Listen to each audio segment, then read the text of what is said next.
Perfect. All right, we're going to a game 3. That's all right. Yeah, so basically what I was about to say is I actually don't mind the Renekton first pick again here for OMG if they want to solidify a strong top lane. But taking that Nidalee is way higher of a priority here. And now, because you've locked in your jungler first pick, Suning can take the Renekton, they can take the Kaisa, the strongest AD carry bot, and now they take the Nidalee on this next rotation. So now they get the Renekton Nidalee combo. They have a very clear way of playing around top side. They get the counter pick coming in for that last pick on red side as well for Angel. And what else do you need here?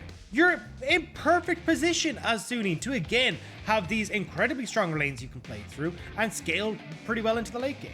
We're going to hope for the snowball effect from OMG's bottom lane with Eric picking up Samira once again. Again, this pick has not been too strong in the LPL. A lot of counters throughout. A hard CC just destroys it. And I'm looking at the win rate now, Dagda. We saw a loss last game. It's 7-14. And that's not counting the earlier series. So Samira's not strong at the moment, at least in the realms of the LPL. At least the global pressure from Alila is going to add something. And, you know, we're reversing the matchup. So I think this is a better draft from OMG to kind of counter the weaknesses of game 1. Yeah, I'm surprised if this is the Gragas. I again want to see this Nidalee or even the Tilly is off the board, but looks like it will be the Gragas. Either way, looking over the OMG side, this is a composition that very much has to run at you and dive at you. And I think when you've got like short range Samira, you've got this short range Udyr as well, my eyes kind of start to look towards the likes of a Galio, either in the support role for On or even in the Angel in this mid lane as well, because just being able to control that space but with the ultimate, also the taunt as well to stop the likes of this Samira from popping off, the Udyr from getting these big advantages. I wouldn't be surprised to see Angel teetering back over towards something along those lines. They've already banned the Twisted Fate though. So with that thought in mind, maybe they're more concerned about giving global or double global rather over to OMG and going to put Angel on something like the counter pick as we saw last time, or at least the lane that could work well. The Nidalee ban you were mentioning before, Suning actually end up with the Leona, so they're getting rid of some of the engage for OMG, because right now they just have the Udyr to run at them, and that's about it. Now, don't forget, this could actually be a Gragas jungle. We've seen Kaisa play it. It is kind of starting to come back into the meta, so this could actually just be a flex pick here, even potentially going down towards on this bottom lane, but I imagine that it is going to be more so actually probably in that jungle role, especially as we start to see the Rell and you've already got the Renekton locked in. It could be the Renekton mid as well, which is kind of why I'm posturing and kind of holding on before I fully commit to a lot of these things. But I think for Suning's side of things, that flexibility will actually do pretty good for them in a lot of these scenarios. Yeah, a lot of people wouldn't, talk about the flexibility of Gragas as much as we would here, but, again, as Dagda was saying, jungle role, top lane, we've seen a lot of Renekton mid too, so we won't throw anything away for now. But for OMG, we know where their comp's going. We know it's a GP top. We know that we need a support. Sending up the Alistar with the Samira once again is a no-brainer, and Wuming now thinking, let's put the scaling advantage in our end, because they're going to have full scaling. They're going to have the Wombo set up as well, and this gives a bit of priority for Eric to carry more of these late game fights too, so for OMG, scaling basket, they're just kind of flipping the script. Yeah, it does mean, though, that Angel has a lot of opportunities here to kind of mess around with what he wants. So it looks like at least we will be getting Gragas jungle, being in the Renekton top lane, with the Rell going into the support. But I was going to say, it leaves open the Yone if they want to go for this here. Does pretty well against the Azir, but so does the Kassadin. So this has been an Angel special. Last year, Angel looks absolutely immaculate with everybody got his hands on this Kassadin. So I'm very excited to see what he can do, but they're matching scaling with scaling. And when I look towards, the late portion of the game, having that Kassadin, having that Kaisa, this assassination potential sky high, the big thing for Suning, though, is getting to that point. Because now you've got, Alila with a strong top lane matchup. You've got Wuming with the Azir who can push in this Kassadin early. And even on the bottom side, this aggressive Alistar and Samira that they can also look to play through. So Aki is going to have way more agency in these early stages than he did in the last game. At least get through the lane. I'll see what the summoner choice is for OMG, because I think for Wuming, running into this lane, he wants to get as much prio as possible and keep Angel down. But we're going to get that clock out because 16 is still the number. And especially with tier now being a 400 gold item with the ability to get through this lane a little nicer. Of course, you don't have a lot of ages, but we're going to see what the item choice is here, Dagda, because it is our first kassadin of the LPL. You did talk about scaling for Suning side. I'll be curious to watch the role of a Lili and Cold in these fights, because they have to create space and let a Lili get set up. Let, you know, Wuming find setup as well, and Eric. Cold and Aki are going to be the CC bots that try and let the rest of their team dish out the damage and overcome the scaling that kassadin always provides. Yeah, I mean, when you look at OMG, they're kind of opting in towards a 1-4, right? Where you're going to have a Lili off in the side lane, he'll come in with the TP or with the cannon barrage, and you're relying on Cold to set up Eric, Wuming to kind of keep himself safe with the Azir wall, and then Aki kind of following up as well. But that becomes very difficult to keep yourself safe in these scenarios with how dive heavy this Suning composition is. Like, if one person gets caught out, it's the whole pile driver between Bin, SofM, you've got the killer instinct coming in from Huanfeng. Like, it's going to be a bloodbath if Suning are able to get in on top of OMG. That is the best Gragas skin I've ever seen. I mean, he has toxic ooze. Like, essentially, it's the green goblin. It's just a fat green goblin. So, SofM, he's running Predator as well here, just to note. He's going to be pretty proactive here in the early game, as you'd kind of expect. We have pretty much only seen Predator in the jungle. You mentioned Cast has picked this up before. SofM, someone who is innovative. We already talked about his build on the Udyr with the Iceborne last game. We'll see what Aki does, because the Chem Tank has been the go otherwise. And that's kind of what we expect running into game 2. Yeah, especially when he needs to be part of that 4-man unit that actually close the distance in a lot of these scenarios. But even there is an argument here for the Frostfire Gauntlet, just because instead of actually needing to chase people down, chances are Suning are going to be coming in on top of you. So getting these slow fields, giving it a little bit more space for Eric, and certainly more space for Wuming could work out very well. So we'll keep our eyes on that just to see how it goes. However, in the early stages of the game, talking about these two junglers, I think we're going to see a little bit more action towards this top lane. SofM can go for the 2 camp clear he has here into a red, into a top gank if he wants. And with the Lili shoving in this wave, I wouldn't be surprised to see him trying to get up here nice and early. Hot used a little bit late here. Level 2 acquired first. Bin's just autoing him down. Wait for the hit. The flash burn. And that's what happens when you have better understanding of the wave state, and Lili just has to back away. He'll hit 2 now and he'll heal it up, but Bin now has the summoner advantage. We need to see if Aki, though, can maybe get up here to turn this back around. This potentially could be frozen here by a Lili as it's being pushed in. You can see Aki faster clear than SofM, who didn't go for that quick clear. He's actually gone for a bit more of a full clear, giving Aki more room. Is he going to get out in time? Yes, he is. And Bin walks away. Teleport now going to be channeled, though, and Aki's near. No! Wasn't spotted out. Sets up with the barrel chain, and it hits. Aki coming in with the bear stance, and Bin trying to run for his life. He still has the flash available, wants to take Alilo with him, and he'll do so. First blood still goes over as he looks for the turn, but Aki will get the 1-for-1. Still, Bin getting the kill. I guess that's fun. Yeah, but you can still TP back here as a Lili, and I'm surprised we didn't see SofM kind of abandon the red buff and make his way up towards this top side. So now Bin is going to start that long walk back to lane. A Lili can push in the top lane and deny some of this CS. As you see the wave pushing up in that top side as well, Bin going to be late to the party, so I like bringing up the point. I just felt like saying, well, you know, Bin's kind of a true hero as SofM flashes over the wall. Cold matches the flash, but definitely going to be worth when Cold has the Hex Flash, and SofM getting caught out of position. And this is what we saw in the first game from SofM on the Udyr. The proactivity's always there. The movement speed's insane. And Aki kind of everywhere in this early game and having a much better performance. And that's exactly what he needs to do. So now you've got a 12 CS lead already opened up in the top lane. Yes, the kill did go the way of Bin, but honestly, in the grand scheme of things, it's not going to mean too much. You've got Wuming as well, who's allowed to just have free reign in this mid lane matchup, poke down Angel from the get-go. I'm actually surprised to see Wuming not opt in towards something like the Comet. Oftentimes we'll see this more poke-orientated lane matchup when you go towards the Arcane Comet because you're against the kassadin. Yeah. Opting towards a lethal tempo means he's more focused on these late game team fights. But overall, I mean, good start here for OMG. Because I want to go deeper down this hole, because I think that for OMG, you know, you mentioned, you know, kassadin's such a big scaling condition. We're just watching a bit of trading bot.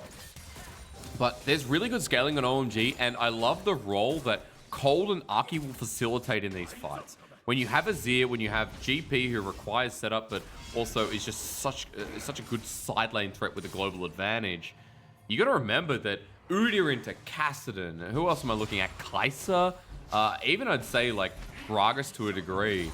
Feels really, really nice in this matchup. So it's comps in isolation versus comps in how they're butting head to head, where it does feel like OMG have a lot more options to deal with the scaling threats of suiting in this game too.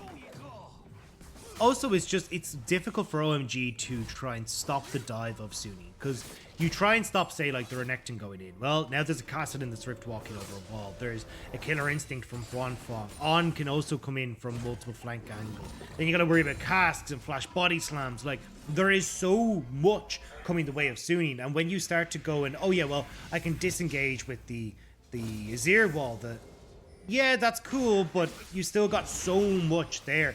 It works, these like Emperor's Divides look a lot better when you've only got 1 or 2 dive potentials that you have to worry about. When the entire team is set up for dive and coming in from multiple flank angles, it's much more difficult to set up these front to backs that Azir likes.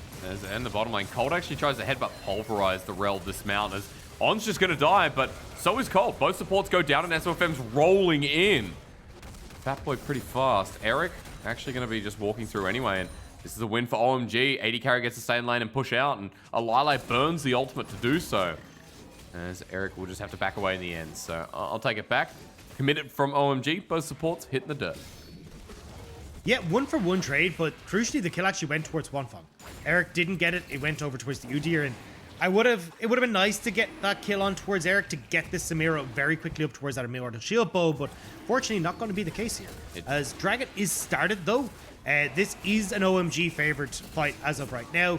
Angel isn't really in a position to offer too much from this mid. It's confirming, actually, Alila picked up a kill. It was the GP ultimate that kind of sniped it down in the end, which is kind of nice, but no, it's still, you know, impactful kill going over. OMG, meanwhile, actually going to pick up the first Dragon, with Infernal coming second, so it is a Cloud or a Mountain Rift once again here today. We've kind of been plagued by that today as well. Has been in this matchup doing pretty nicely, and even with the kill, we'll see if it makes a difference now having Sheen and the longsword for Alile, and we already saw the level 6, but Bin, his level 6 can be utilized towards the lane. Yeah, and you can see that Bin is doing a very good job in this lane.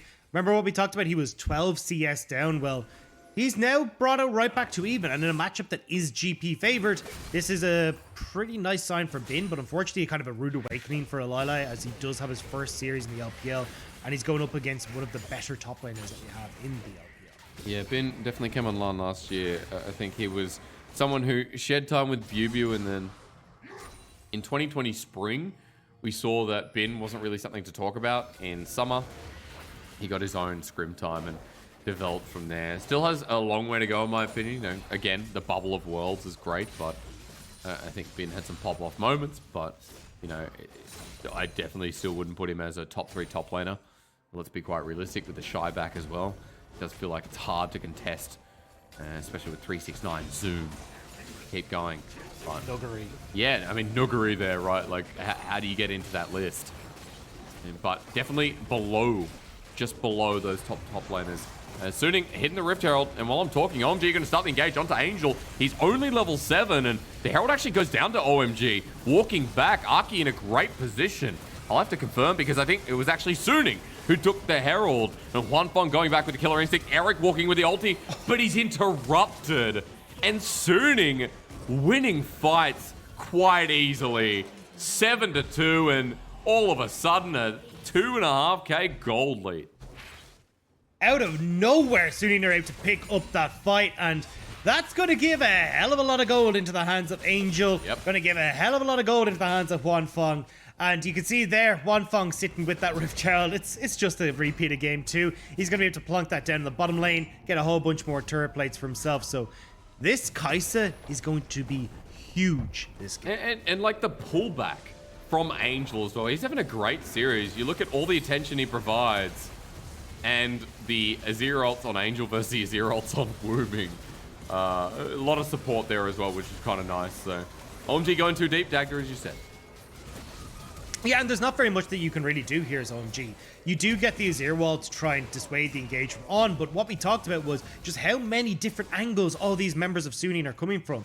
Wuming's afraid to walk forward, same when you look towards the likes of a Lila, and it means that that fight ends up separated with Suning just manhandling the rest of OMG. Ooh, cold with the engage. This is good though from OMG onto Huanfeng. He's running away. He has a bounty and he's given over to a Lila out of all people as SofM is running in, but On can't help him. At half health, OMG finding a pick and using the global pressure. OMG still, remember, we talked about scaling here, Dagda, so 2K is not the end of the world. Yeah, and look, I mean, when we're looking at scaling, both sides scale reasonably well, right? You've got the Gangplank and you've got the Azir that are both going to do great. You've got the Kaisa and at least the... Okay, solo kill. All right. Well, crap. That's what happens when you use your barrage across the map. So this is what I was going to say, like, when we were talking about the conversation of top laners, like, Bin, for me, last split, was a top 3 top laner. The problem that I had this year is that we've just seen nothing from Bin. He's been camped repeatedly, like we saw it in the RA game, the Rare Adam series, where they just consistently killed him over and over again.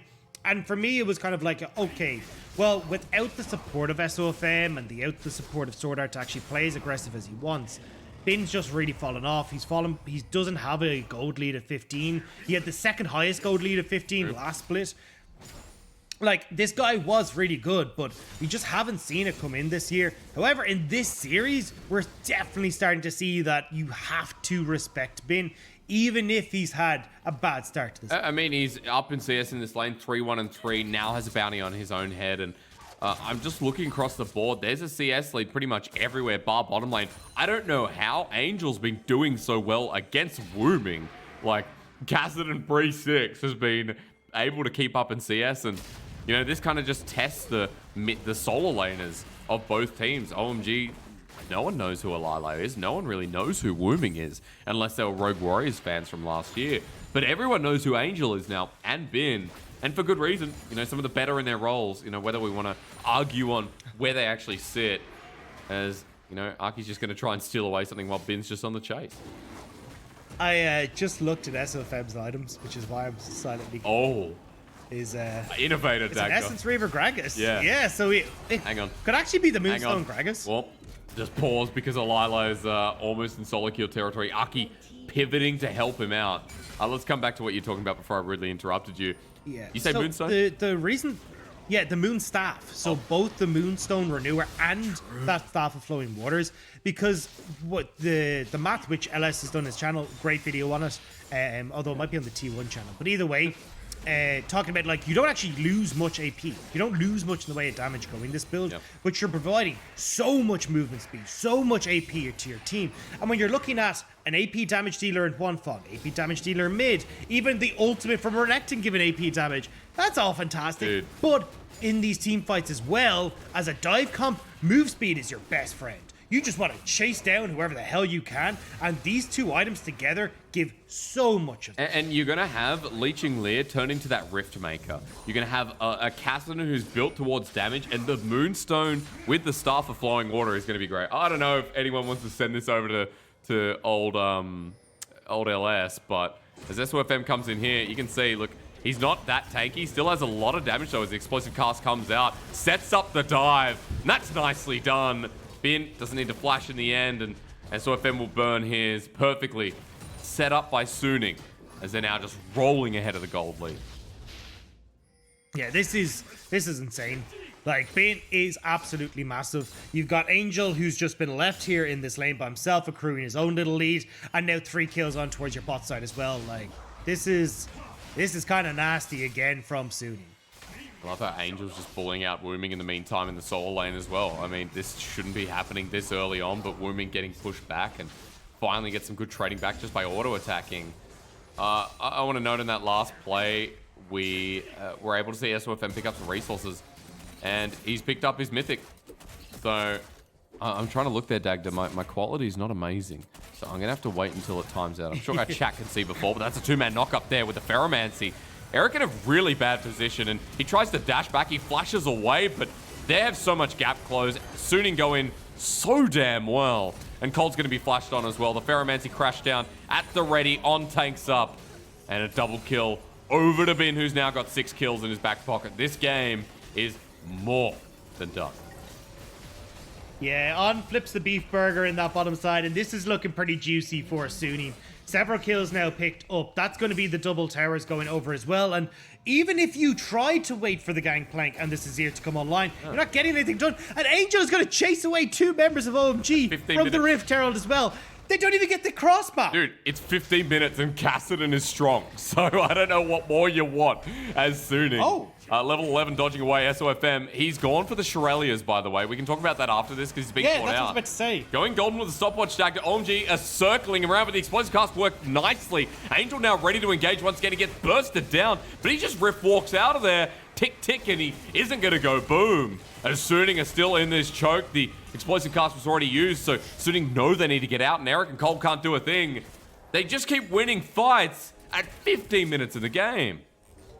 That was just a revolving door of damage. Oh my god, Eric. Sunni, one more. Bin's there fed. he goes. Eric, oh god. You know, moving up in a lane he has no business being in. Oh god. Well, look, I want to say Eric has actually been pretty damn good on OMG this split. Oh. Fortunately, this game is not a great indicator of what this guy is capable of, but yeah, I mean, you saw it there. Sunni, there's just this revolving door of, okay, now it's your turn to absorb some damage. You're nearly dead, right? You rift walk out. Now it's Bin who goes in, but Bin's a little bit tankier, so they don't quite get him down. They get the kill. They get a second kill. They got the rift. Like, oh, this is... Yep. This is just ridiculous. Yep, it is. Dagda, you know, big croc, right? Almost 2 items to the Gore Drinker. Essence Rib picked up for a Lilo, and he's picked up some kills himself. But look, solid kill territory with Dominus, and this is what happens when Renekton snowballs the crap out of your games. You better believe it's over as SofM just comes in to pop him. Thank you for the kill. Bin's just going to walk. Oh, he's going to int. Oh, yeah, that's right. You took my kill? I'm going to go in. We're actually fighting in the mid lane. Wuming in a bit of trouble as well. Body slam explosive cast. In flies Huanfeng. Sunni look possessed. And this looks like a team that went to the World's Finals. And this looks like a team that really can contest for those top spots in the LPL. This is the Sunni that we have been missing for so long. SofM on this early ganking jungler, getting leads for Bin, playing towards this top side of the map. Angel on this scaling late game mid laner. This is everything that we wanted for this Sunni lineup, and they look damn. They're just outclassing. Sunni are outclassing in every role, in every way. Top diff, jungle diff, mid diff, bot diff, game diff, team diff. It's Sunni all the way, and this is one of the biggest stomps I think I've seen. You know, and again, we've seen heaps, and we saw some early today with BLG and LGD, but this is decisive, this is control. This has been taking over games as he did at Worlds. When it was GP pick or whether we saw Renekton in the regular season. He now has Hysterics gauge, and I also want to point out with Shirelias, it's a lot of fun to be a croc this game with the team that OMG have. You just run at OMG, and Sunni's engage sticks. It's a pain to verse them, Dagda, and at 18 minutes, it looks like OMG are just running out of any options or thought process they can come up with. This is the thing, OMG, cool. 3 of yous now corralled to topside. We still have Rift Herald on Sunni. Why are you so far they can out? Take the fight. OMG shouldn't be existing. You know, this is depression at its core. Cold now realizing that what happens to all cows that go in and become beef. So Huanfeng, as he picks up the kill, just note 18 minutes again is the time, and Sunni have control on the lanes. They've got objectives, but they just want to keep taking turrets and keep getting kills. All outer towers are down. Yeah, all outer towers are down. They have Rift Herald. They just plunk it down here in mid. They'll crack this open. You have Angel looking for the flank. They may even want kills to go alongside this. You know, Dagda, as the Herald goes down, the chat can't see it, but the Colonel, what he's doing is like that John Travolta meme. That's what OMG are doing. You know, he picks up he has the jacket from Pulp Fiction. He's like, I don't know. Yeah. Oh man, it's sad to be OMG or an OMG fan right now. Turret in front of the inhibitor won't go down, but 10,000 gold, 19 minutes in the game. I hope you guys are enjoying the quick night ahead because we're going to be done within 3.5 hours after what has been massacres throughout each and every game. This has just been insane. Like, this series has been so damn quick. And I mean, look, dragons haven't been picked up. it doesn't really matter. They've already nearly cracked the base. They can turn over towards this Baron. And when you've got a Kassadin, a Renekton, and a Kaisa, you will shred through that as Eric. Eric is just running away into burn double summoners to do it. Angel is going to get disrupted, but Bin's on the flank. Cold is going to be cut off as well as Eric is just dead. Reminds me of the Adam Sandler movie, you know, talking about Eric. And he's a bit of a liability. 20 seconds till he comes back alive as Angel is hunting. Bin's gonna find him over the wall. The solo laners come flying in off the wing. Cannon barrage down, and Alila does the most damage in this team comp. But right now, he does nothing. 8 kills for Bin, and Suning just playing with their food. They really are. I actually expected them to just turn over towards Baron and end this nice and quick, but they're going to take a little bit of time. They're going to savor each morsel of this game, it looks like, at least. But yeah, this is just dominance. There's nothing that OMG can do.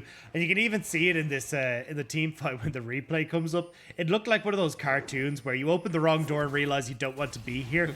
As Aki, like, tries to run up into this place, realizes the Renekton there, slams the door, is like, nope, nope, we don't want to go this way, we don't want to go this way, because there's nowhere to hide from Sunni.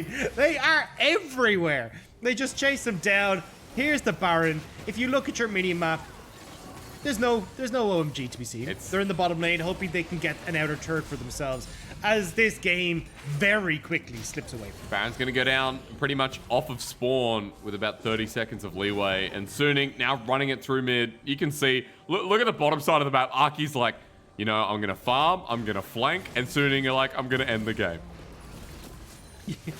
Yeah, a difference in goals here for this one. There's the personal goal for Aki of, let's see if I can hit, you know, the 200 farm. Whereas you've got the actual goal from Sunni of, let's just get ourselves... Udyr behind does not feel good. Like, Udyr behind doesn't feel great at all. So I definitely understand the thought process. You got 2 inhibitors about to drop, ladies and gentlemen. And I said it was going to be a quick night for you. Suning have the Baron buff minions. They're so strong at this point. They can try and end it here if they get the waves queued up. They don't need bottom. With the Baron buff for another 2 minutes. Here we go. Yeah, I mean, it's so difficult to defend this. Oh, actually, they're going in. Cold is going in. 3-man headbutt, pulverized, cannon barrage, layers down. That's good chain CC. Bin's still tanky, though. With the Gordring, he's going to play for time as Angel ready to re-engage. The clock's ticking. He's level 15, but he's already doing kassadin things as re-engage from Cold means nothing because everyone's so fed. You knew how that fight was going to go. I didn't have to call it. Suning running at the Nexus. Another 2-0 here tonight. Angel goes golden to pose in the Hollywood list of celebrities. And Suning look pretty damn slick against OMG. Angel also cosplaying best support with 0-0-12 scoreline in that one. But either way, yeah, Suning looking good. That game was out of OMG's control by minute 10. There was just nothing that they could do. Great ganks coming through from SofM to snowball that Renekton, get himself. So you were just killing Alila as been over and over again. Angel doing a good job of just getting that isolated 1v1 where it is casted in favor post 6. And in the bot side, Huanfeng had picked up 3 quick kills in Rift Tower. Like, your top and bot are all out of the equation. That's not good sportsmanship from Alila. I think I missed it. I don't know. I'm not down for that. You need to fist bump. What did I miss? What did I? No fist bump. It didn't turn around. That's no GG. I'm sorry. You need to fix that. Someone from the Chinese side, if you can go ahead and find out if there's any fist bump or any shaking involved, because that's kind of sad. I don't know. I feel like, do you reckon they'd find someone for something like that? You didn't fist bump? Pay half your year's salary. Like.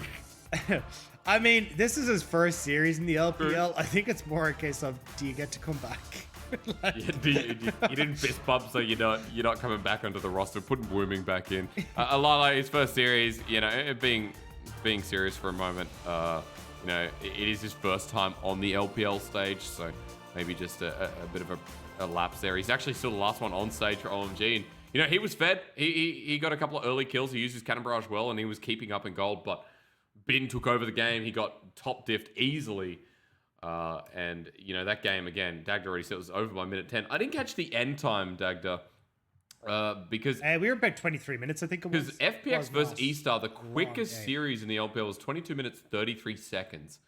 So, I think we are slightly longer, but it wasn't that far off. We'll see. Yeah, we'll see at the very least when we get the gold graph up. However, OMG, let's keep this nice and short. OMG now 0-5. OMG are a bottom 3 team in the LPL. We knew that. They've definitely, brought in some players who need development, need time. Eric is still one of those players. Cole is the only experienced person on this roster, bar Wuming, you could say, from his Rogue Warriors days last year.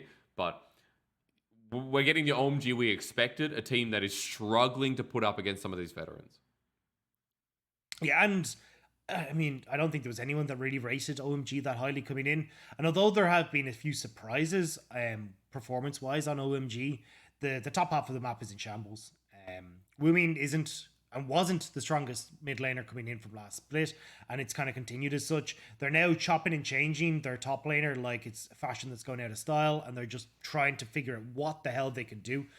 And as a result, I mean, Aki has no real strong lane they can play around, and as a jungler that wants to play towards his lanes, when you don't have a lane that can snowball with these advantages or kind of make the best use of them, Aki just feels lost on this team as well. And that's not a dig at Aki, it's that it just feels like there's no real synergy between the playstyles on OMG. Quickest game, Dagda, the shortest game of the LPL so far. This is by, what did I say, 33 seconds? So 7 seconds. Yeah.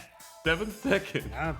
Speed running soon, Yeah, I mean, what a good game for us to bring up the discussion of where Suning sit again, right? Because when we started the split, where did you rate Suning, out of curiosity? Where'd you put them? I think I had them 6th or 7th. Okay, because before we found out playoffs was top 10, I put them in 9th. I put them just outside the realms. Now, for some reason, I get off, I get off lucky because they're in top 10, so they are in playoffs. But Suning are... Yeah, I had Suning at 7. Yeah. Suning okay. So close, at least in the original playoff format.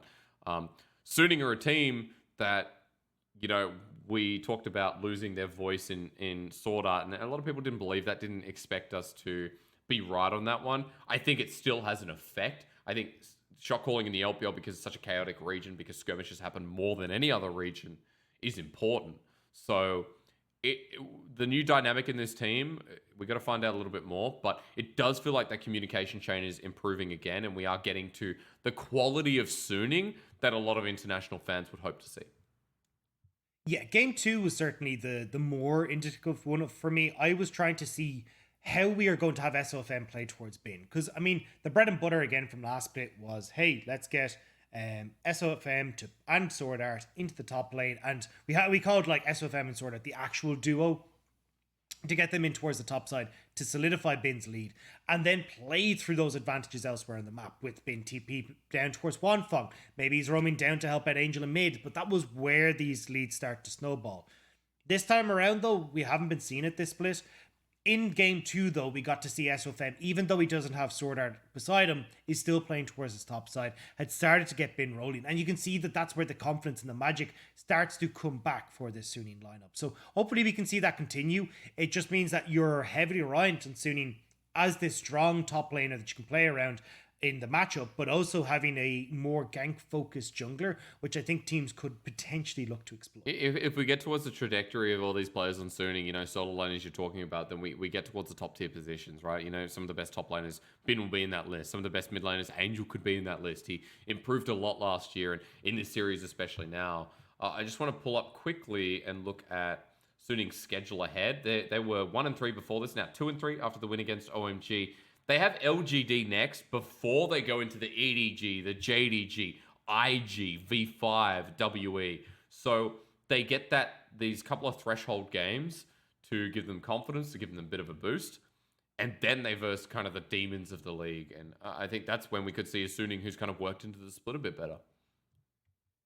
Hopefully. And these are positive games. Like, Suning absolutely smashed OMG. Yep.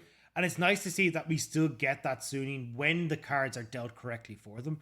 I just want to see a little bit more specifically from On. I've been really critical of On. And I'm sure that when he starts playing great, I'll probably get some backlash for it. But I certainly think that unlocking On in that bot side of the map and playing towards what was Suning's strengths last year is going to do a hell of a lot of work for them. And just getting him more focused on how do I roam out of this bot lane? How do I roam up towards the top side? How do I get in towards Angel in the mid lane? Like interacting with the solo lanes a little bit more is what I want to see from him. And I haven't quite got to see it yet. I think it's just always funny. We're going to bring up MVP for you. If you're wondering if it was going to be a solo lane, yes, of course, this time it's Bin. You know, Angel in game 1, you knew. Game 2, you knew it was going to be Bin as well. 37% damage on the Renekton. And this is what happens in the LPL with some of our better tier solo laners, right? Like, when Renekton gets ahead, they take over games. And we saw, like, Bin was willing to trade out a solo kill because he got first blood and then moved into these fights even bigger. That is still insane. Yeah. He's 37% of the team's damage when you're competing with an AP Gragas, a Kassadin, and a Fed Kaisa in the bottom lane. The fact that you're doing 37% of your team's damage is nuts. But this is what this guy is capable of. This is why Bin was so touted about when we saw him come out of that World's Finals. This guy is good. He's the reason, the skills are the reason that he was able to pick up the only pentakill that we've seen in a World's Final. Right. Bin was on the Fiora as well, something with high skill expression. Here on the Renekton, you know, you might not say the same thing, but getting solo kill after solo kill on the 1v2 and the 1v1, it is really nice to be able to talk about Bin again, especially with the slow start Suning had. And, you know, we always thought they were like a middle tier team, this split. We always thought they were either middle or they were the bottom of playoffs, right? Like, we never said Suning are going to be, you know, 16th, 17th. They're going to be a garbage team without Sword Art. But it is just impressive to see them rising back to a similar level in this series without their star shot caller. So hopefully that continues. Hopefully Suning give us more of a show.